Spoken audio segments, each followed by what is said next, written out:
Hello YouTube and welcome back to another Dare to Game video. Today we're playing Elden Ring and we're doing another weapon video, and today's is the top 4 best heavy thrusting swords and where to find them. And now again, like some of my other videos, this is top 4 because there are only 4 in the game, but I'm going to show you where to get each and every one of them, and we'll talk and show you basically what makes them special and what makes them good. So the first one we're going to be looking at is at number 4, the Great Epee, which is actually a pretty, I mean, it's obviously super oversized, but it looks a lot like a real life épée, so pretty cool that way. I definitely like how this one looks. As far as stats on this one go, we have a max attack power of 759 and an average guarded damage negation of 38.8, so decently high there. For attributes required to use this one, 15 for strength and 16 for dexterity, so nothing too ridiculous there. This one scales primarily with dexterity, but also strength. There are no passive effects on this one, and it has the Impaling Thrust special ability, and it can be upgraded using Ashes of War. So pretty great weapon that you can make fit most characters at most levels. So excellent sword stat-wise. As far as getting this one goes, you're going to want to make your way down here. We're still in Limgrave, and you're going to want to make your way down to the Agheel Lake South area, and then you're going to want to head up here to the southeast. So I'm just going to ride my horse up there, and I'll show you where to get this thing.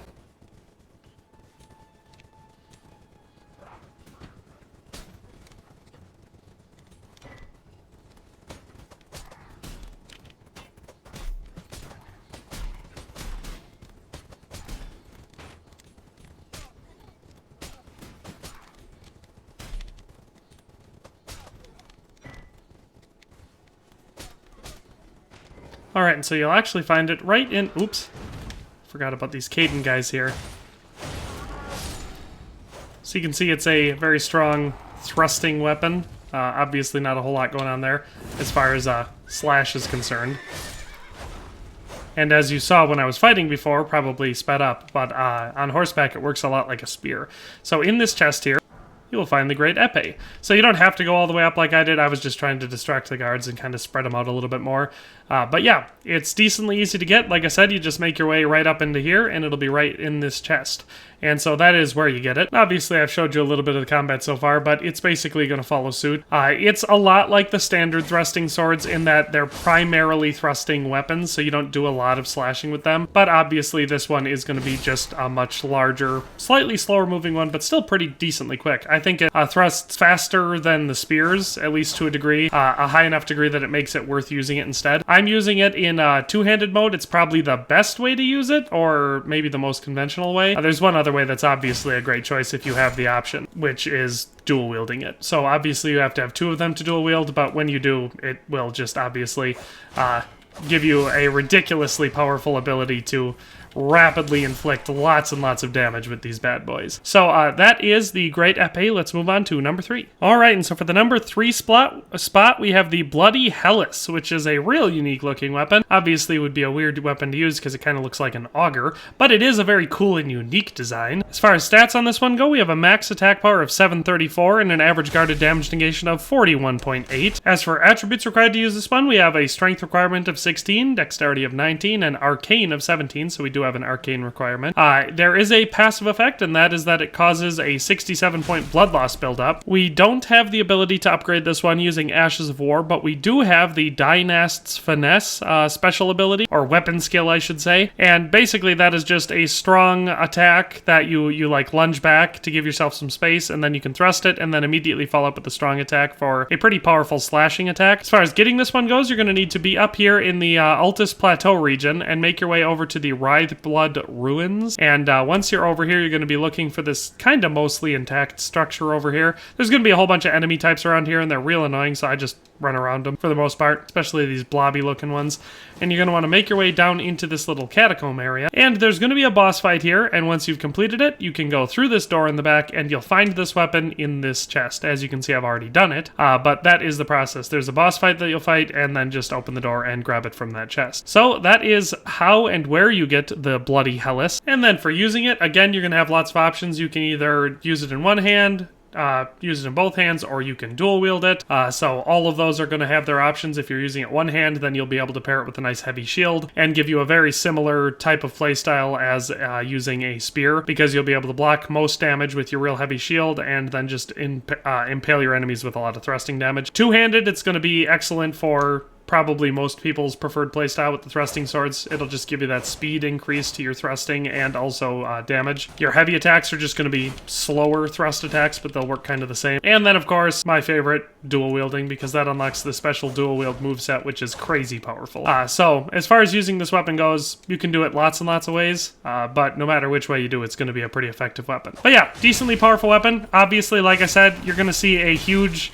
damage per second increase by dual wielding. The special attack, like I said, is decently powerful. The only thing is getting it timed right so you actually hit them when you thrust forward, because the build-up does kind of jump you back quite a ways. But these weapons can be excellent for lots of different build types. Like I said, it almost kind of feels like a glass cannon build some of the time, but doesn't have to be. So that is number 3, the Bloody Helice. Let's move on to number 2. Alright, and so for our number 2 spot, we have the Godskin Stitcher, which is going to be a more traditional looking weapon, I would guess. I would say.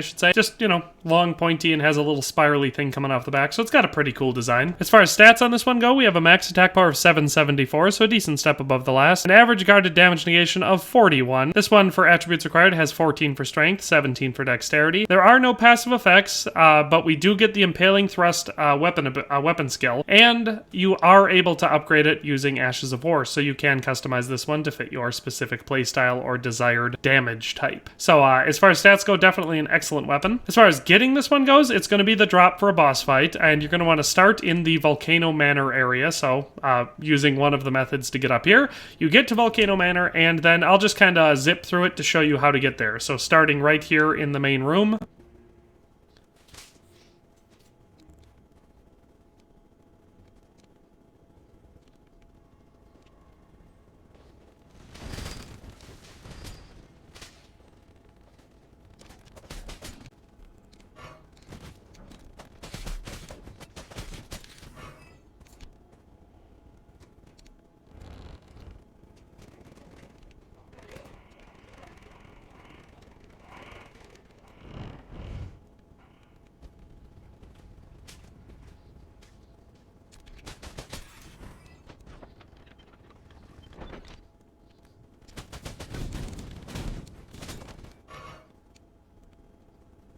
And once you've made your way into this church, the Godskin Noble will appear, and all you have to do is kill the Godskin Noble.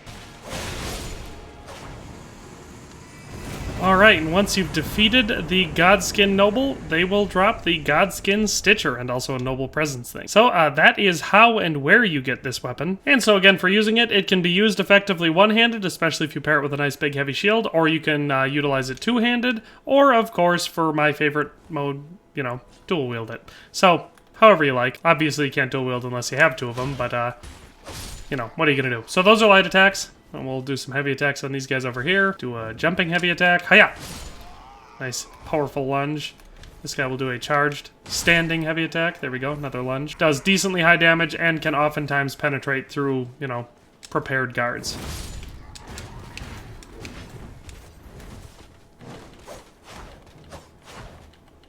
Come on, buddy. You gotta be a little bit closer to me so I can hit you with my swords.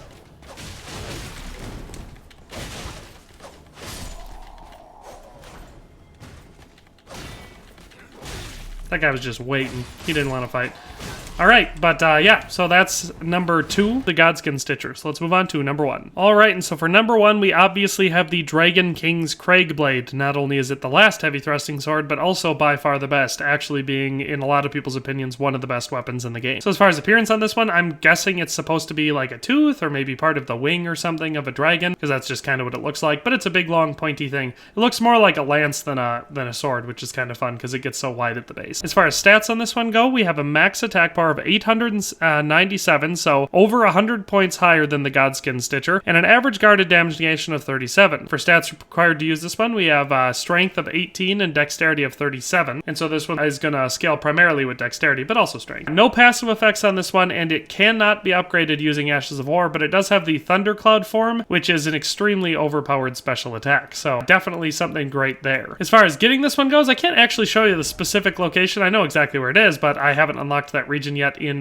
this playthrough. So you're going to need to be able to get to the Crumbling Farm Azula, and the only way to get there is to have gone far enough into the story, or at least the only way to get there and be able to get to this weapon, is to progress through the story up until you unlock the mountaintops of the Giants region, and then you'll make your way to the Forge of the Giants, and you'll do something, I'm not going to spoil the story, but you'll do something that will progress the story past basically to a point of no return, and you will, there will be a cutscene, and then you will wake up over here in the Crumbling Farm Azula. Once you're here, you have to make your way kind of all the way down to the bottom. It takes a long time with a lot of cliff jumping, but you get down there, you lie down, and it summons this giant dragon enemy called the Dragon Lord Placidusax, I think is how you say it, Placidusax. And so it's a great big boss fight that is totally missable in the game because it's not needed for progression at all. Once you kill him, you will receive the Remembrance of the Dragon Lord, and you can trade that with Enya at the Round Table Hold. So you need to progress really far into the story to get your, to make your way to the Crumbling Farm Azula, and then once you're there, you need to make your way all the way to the bottom, do this optional boss fight to kill the Dragon Lord Placidusax, and then take that remembrance and trade it to Enya at Round Table Hold. So, like I said, unfortunately I can't show you in this playthrough just because I can't go to Crumbling Farm Azula yet, but that is how you get it. As far as using this weapon goes, again, you can do it effectively single-handed, two-handed, or you can dual wield if you've got two of them. It's an extremely powerful weapon just on its own, physical damage-wise.